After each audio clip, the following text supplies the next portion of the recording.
Where is the wealthiest place in the world? It's not China, it's not Dubai, it's the graveyard. Because in the graveyard, you will find inventions never invented, businesses never erected, songs never sung, books never written, ideas never nurtured, people never realized.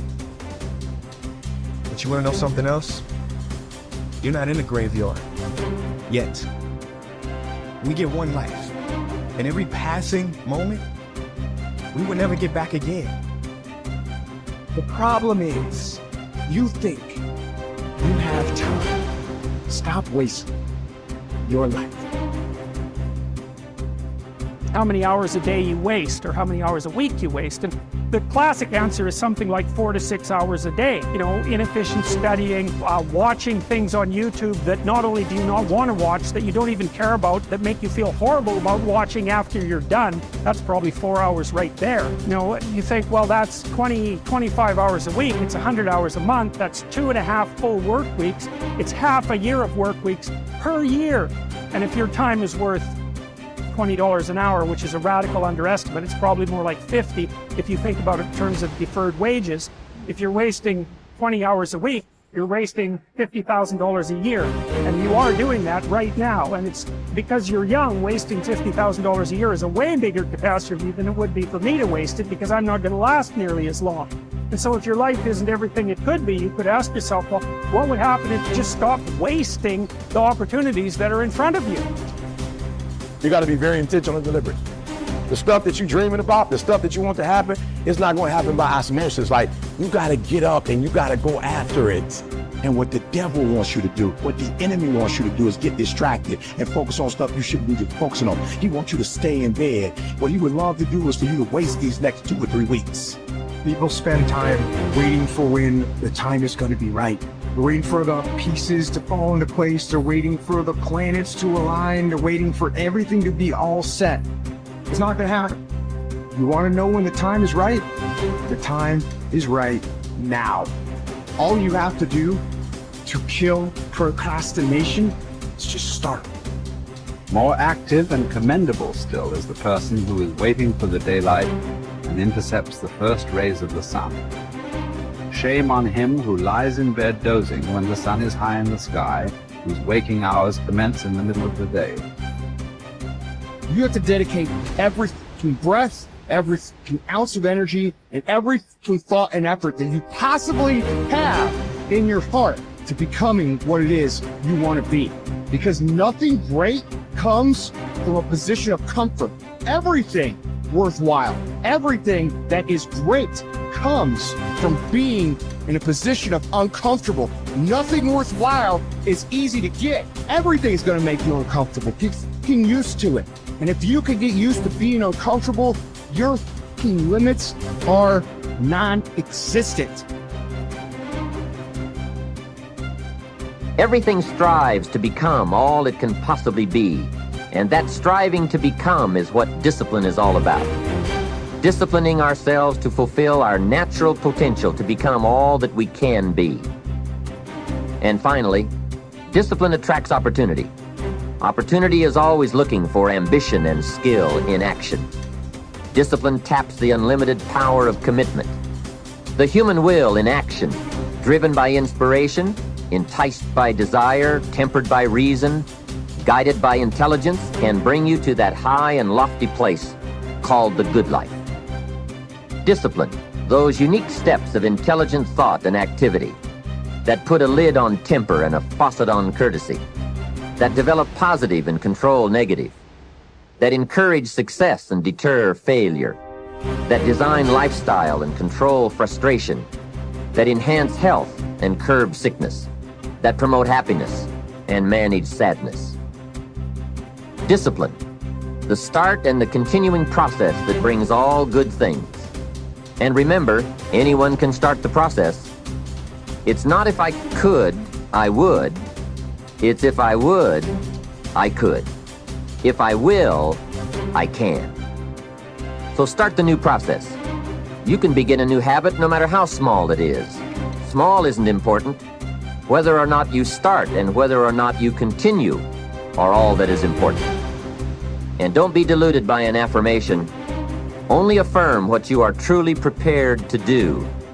Many of us delude ourselves with our words into believing that we're making changes and making progress, when in fact our daily activity is taking us in the exact opposite direction of our affirmations.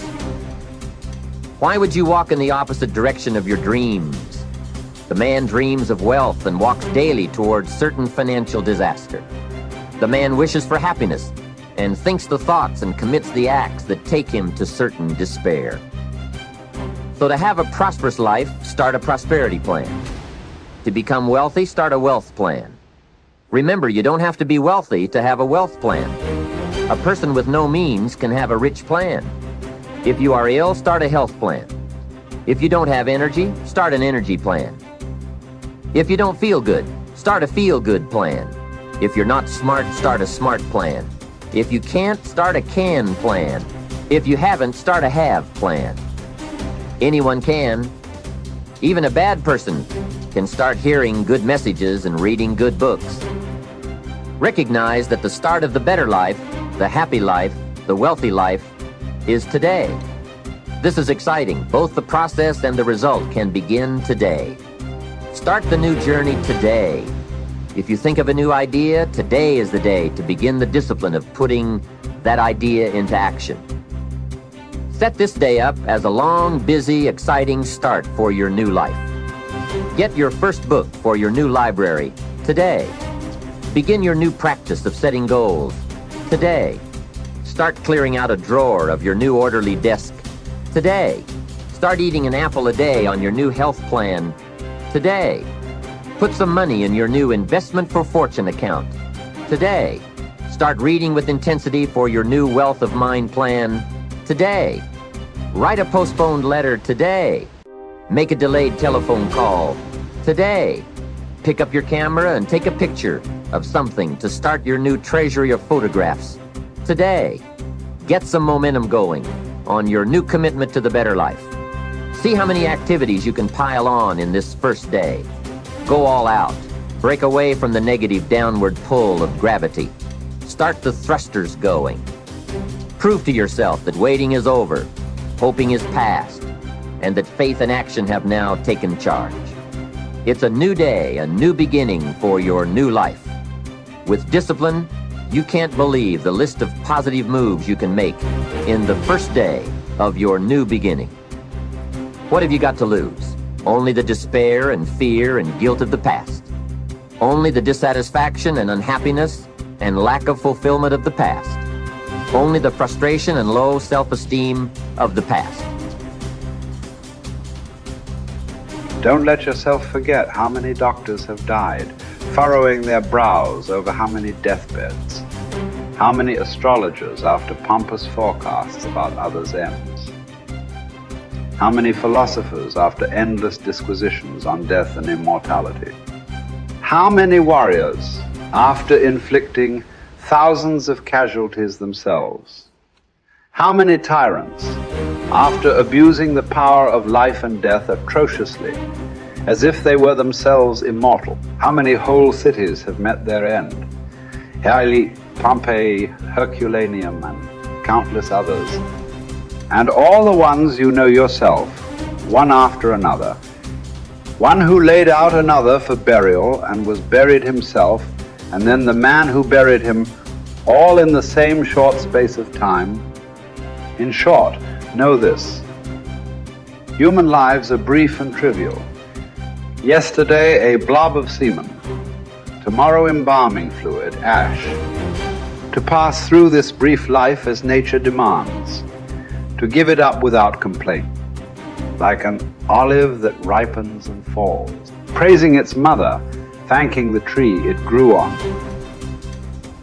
If you do the task before you, always adhering to strict reason with zeal and energy, and yet with humanity, disregarding all lesser ends and keeping the divinity within you pure and upright, as though you were even now faced with its recall. If you hold steadily to this, staying for nothing and shrinking from nothing, only seeking in each passing action a conformity with nature, and in each word and utterance a fearless truthfulness, then the good life shall be yours, And from this course, no man has the power to hold you back. Soon you'll be ashes or bones, a mere name at most. And even that is just a sound, an echo. The things we want in life are empty, stale and trivial. Dogs snarling at each other, quarreling children, laughing and then bursting into tears a moment later. Trust, shame, justice, truth, gone from the earth and only found in heaven. Why are you still here? Sensory objects are shifting and unstable. Our senses dim and easily deceived. The soul itself a decoction of the blood. Fame in a world like this is worthless. And so, wait for it patiently, annihilation or metamorphosis. And until that time comes, what? Honor and revere the gods. Treat human beings as they deserve. Be tolerant with others and strict with yourself. Remember, nothing belongs to you but your flesh and blood, and nothing else is under your control.